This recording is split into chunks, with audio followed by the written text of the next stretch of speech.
The Dalish prisoners escaped safely? We got them away free and clear. Good. I do not know how you have found your dealings with the Dalish. Whatever my frustrations with them, it was a privilege to be able to help our people again. Thank you for allowing me to help. Chance to infuriate Elganon was a reminder of simpler times. You said you found the Dalish frustrating. Why is that? It is unfair to them. I lived for thousands of years, and after I imprisoned the Evanuris, I slept for thousands more. I awoke in a world that had forgotten the ancient times almost entirely. And those who tried to remember Elven history, like the Dalish, had gotten so much wrong.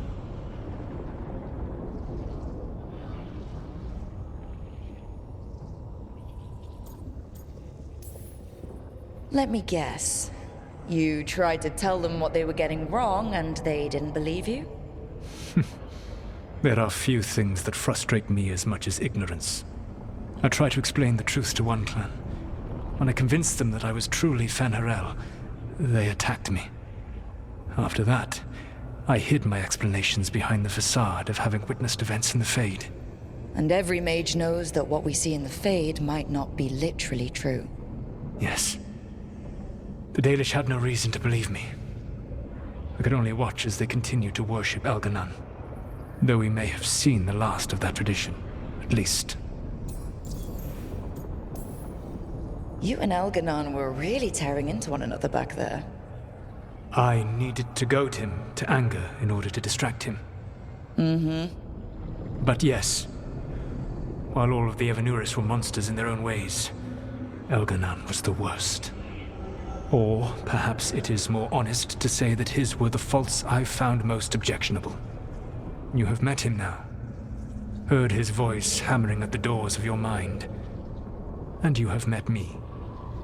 Can you see how he and I might frustrate one another?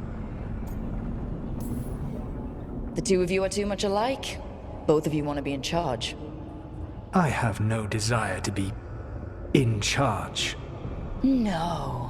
You just want to be able to correct anyone who's not doing everything the way you'd have done it. I see you have been observing me as well during these conversations. All right. I can see how you and Elganon would hate each other. He has always been what I most feared becoming. Callous and uncaring, his arrogance unchecked. To have that much power and no one to remind him that he could be wrong. Well, he had you. And I suppose I had you. Last time I got his attention, he got angry enough to come after us with the blighted dragons. Hopefully this baits him into a mistake we can use against him. Every act of resistance is a thorn in his side.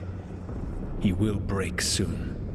When we first met, I saw you only as a foolishly confident child who disrupted my plans.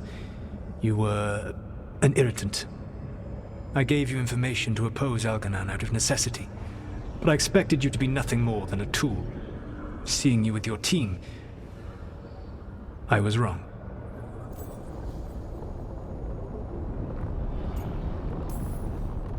I'm impressed you got that out without choking on it. If I could not admit when I was wrong, I would be no better than Elganon.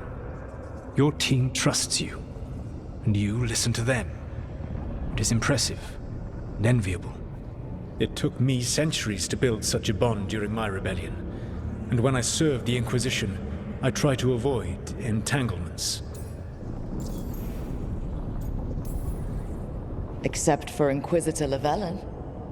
I said that I resolved to do so, not that I succeeded.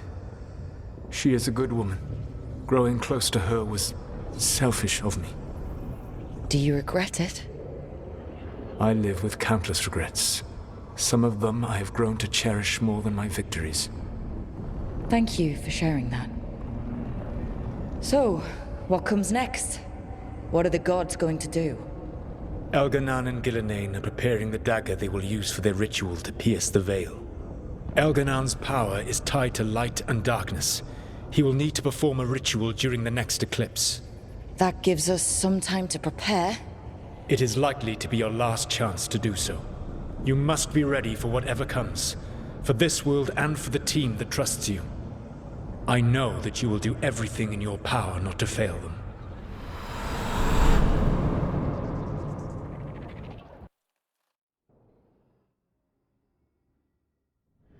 So now Elganon's recovered his own archdemon, and the gods only need an eclipse to complete their dagger. We saved the Dalish, though. That's important. But now Elgernon's immortal, so long as his archdemon lives. And we all know how hard those things are to kill. We killed Razikale, didn't we? After losing hundreds of wardens. And it took a centuries-old trap to do it. We don't have either of those. Not anymore. Just when you think the tide's in your favor, it turns right back. We've done some great work underwater. You know why no one else can save the world except us? Why the Inquisitor told me it had to be us? Because we don't give up. Knock us down and we come back swinging. Nice speech, Rook. But it's hard to complete a contract if you don't know where the target is. We found the gods before. Not without help, we didn't. So we get help again. We've got allies everywhere now.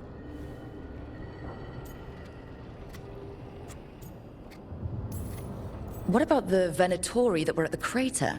They might know where the gods are hiding. No one will risk being an informant. Not while the Venatori hold power in Minrathous. It's a dead end. The crows may have something.